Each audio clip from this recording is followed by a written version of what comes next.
Is LinkedIn still worth using?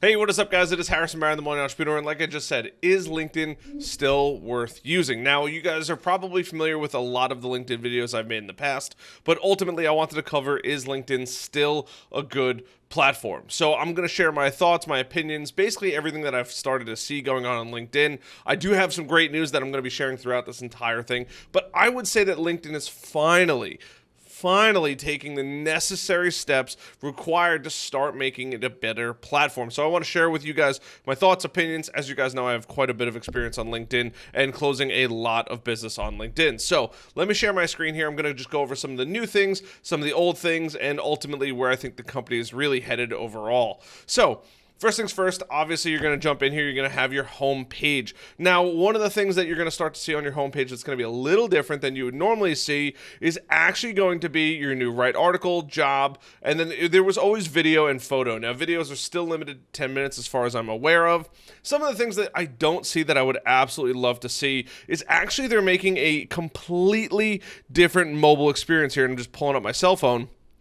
But one of the things that you're going to see is right on top up there, you're going to be able to see stories, just like you would see stories on Facebook or you'd see stories on Instagram. Something that you don't see clearly on LinkedIn on the desktop version is those stories. So if you actually wanted to go through and scroll through there, you'd have to go through, and I'm going to pull myself up here really quickly. You'd have to go through and actually swipe through all those people. Now, I've posted a couple of those stories.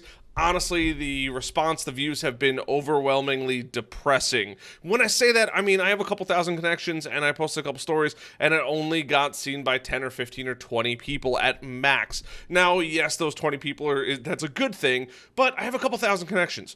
I should be hitting more than 20 people, and I think that's because the overwhelming majority of people are still using LinkedIn on desktop, and they're not even checking these stories. Quite honestly, there's a lot of people that either I follow or other people follow that they just don't particularly care about, whether they're not producing interesting content or it's just something that they're not viewing. So that's right off the bat. That's number one that I would say is probably my biggest thing to be upset with as far as this goes. Now, as far as the overall platform, the platform really hasn't changed all that much. One thing that I have realized, though, during this pandemic is it has been overran with bots. And when I say bots, I mean automation software. So, look, I'll be the first one to admit I do use it. However, I also use it because I have a YouTube channel and I need to make content and educate and train you guys. So, one of the platforms that I use is called Linked Helper. It literally just automates connecting, and you can send messages and grab people's data on here. Now, I will leave a link down below if you guys do want to automate your LinkedIn process, although I don't fully agree with it. It is something that I had to test because I have to make content and I have quite an active blog about this, and I needed to make sure that I knew what I was doing. Do I still use it? No, I don't. But it is something you do need to be aware of that a lot of people are using. These programs are vary drastically in price. You can get them for $20 or $30 all the way up to a couple $100 per month. They all do something different. There is no one that's better than the other. Personally, I would just find one for you guys that you guys actually like if you choose to go down this route. It's, once again, something that is against LinkedIn's terms of service and will get you kicked off the platform. Hence, I just announced that I have used it, but I really had to use it for testing purposes. I think that there is some valuable data in me being able to speak about it. The other thing you have to be careful of is LinkedIn has now restricted you to about 100 new connections per week. So if you're going to use any of these programs, keep in mind that you're only going to be able to add about 100 new connections per week. So that's not a few people per day, but that's also not a lot of people per day. At some point, it was almost unrestricted. You could turn that all the way up and you can get those connections. If LinkedIn sees you hitting more than 100 or consistently 100 every single week, I could almost bet your profile is going to be flagged for this. This is something you really, really need to be considerate of and keep an eye on. But like, I have 3,800 connections, right? I think LinkedIn's max is 30,000 connections. So I'm nowhere close to maxing out here, but just something to keep in mind. The other thing that I've also started to see a lot of is because everybody else is using these platforms is you are going to get a ton of connection. So Harrison, I'm reaching out to connect. Thank you for your consideration.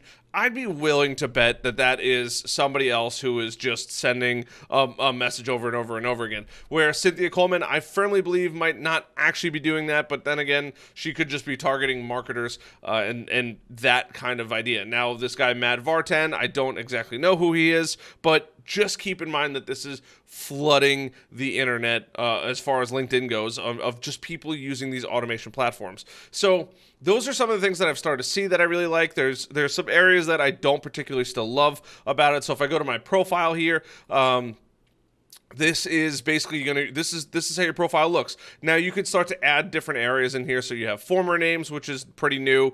You have obviously your first name, last name. Now you have pronouns in here. That is also something new. You have a headline, which is pretty normal. You'd have your current position, education, right? These are all pretty standard things inside of LinkedIn. And then you could also do your open profile, premium profile badge, assuming that you guys pay for that. And then you have your contact information. So this is all pretty normal stuff. There's nothing too crazy in here, right? And then you could also add these areas in, right? Open to work, providing services, right? I'm always open to having a conversation with somebody. I would definitely recommend still, if you're not on all-star status, you should go get all-star status. Now, creator mode, grow your audience and get discovered by highlighting content on your profile. This is new. This is something that's definitely come out more during the pandemic than I've ever seen prior, but you'd be able to go through and grow your audience with creator mode. Now, does this work that well? I don't quite know, because we're all in a pandemic and everybody is using automation. So everything that I can test or will test is very skewed because everybody's still working from home. I don't think that we're going to have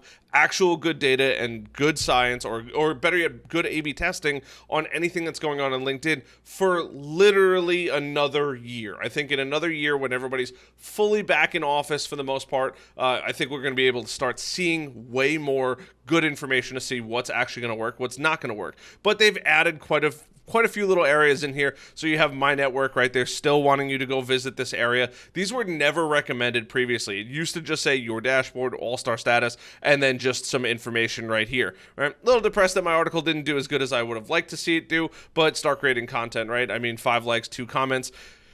I put a lot of time into that article, and people aren't using the platform nearly as much. I'm getting a lot of unanswered messages. What I'm starting to do, prospecting, it's just not the same energy that I used to get pre-pandemic. Now, once again, I think that this is going to shift once everybody goes back into the office. So if you're watching this between now and after the pandemic is over, I think that you probably are going to have success once a majority of people are back in their office, because people can't go on Facebook, but LinkedIn is usually not blocked by employers. So in here, once again, you have your activity. It's all pretty standard, your experience. There's nothing too crazy in here. LinkedIn is also A/B testing a lot of different areas. So you could see here, you can add sections. You have more button. You have open to, right? So you can share your profile. This is definitely new. You can add more sections to your profile where you'd have skills, accomplishments, supported languages. These are all pretty standard areas that you would normally see. But when I was perusing the other day, I saw my buddy Kareem. And one of the interesting things that I saw in his profile is the fact that they have a voice area. So you can click that. You can understand how his name is pronounced. Now, some of the more active LinkedIn users, I'm going to mention my friend Beth Granger here. She is a LinkedIn expert as well. And we kind of bounce ideas. Now, she has been much more heavily using LinkedIn during this whole pandemic, where I've gone, obviously, the YouTube route. But she has a video in here. This is definitely not something available to everybody. She has, I mean, other than that, that's pretty much everything that LinkedIn has really done during this entire pandemic.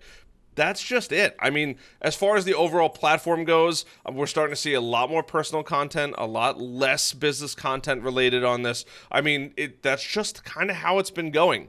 Adding pages, you've been able to see some, I can't really pull any of these up, but you would be able to see, I mean, I guess I'll use my Brutally Honest podcast one. You'd actually be able to see what the traffic looks like and the data. You could share pages. Obviously, there's not going to be any data in here, but you could view it as members and then admin tools. So there is analytics. The analytics has gone up tremendously. You would normally see this all filled in. Now, is it perfect? Absolutely not. But it is a massive improvement from what it used to be not that long ago. And that's really it. I mean, that's the overall LinkedIn recap. There's not too much that has changed on this platform. It is still heavily dominated by influencers, by people making content, which is great. I think that, on the rare case that, you create a 1-minute video, you can get it to hit 4,900 people, which is awesome. I've had a couple of viral posts on here. And, now you're starting to see the LinkedIn page flooded with high performing content. It's not 10 or 20 or 50 likes. It's significantly heavier dominated. We had to go almost to the bottom to finally get a post that didn't have a crazy amount of engagement on it, and then we're back up to a crazy amount of engagement.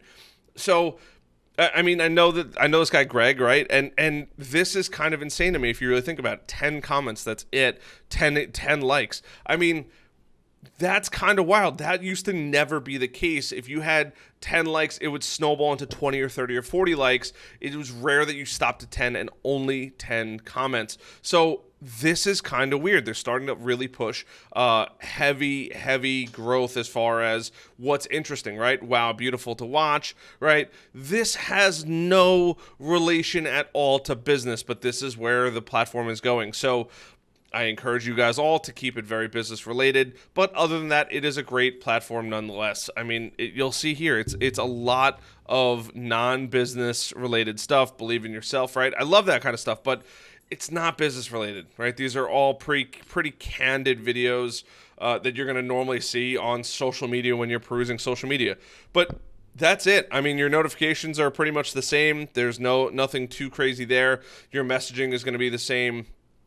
Right. And I use a very similar message for a lot of people. That's pretty normal for most people because there's only so much prospecting you could do. Your jobs area looks the same as normal. You'd have your network, which is also going to look the same as normal. The algorithm is still the same on how they pair you with people, right? Similar schools, similar industries, similar work experiences, potentially now they're adding online events. That's kind of new. They were testing it towards the last video that I made about LinkedIn.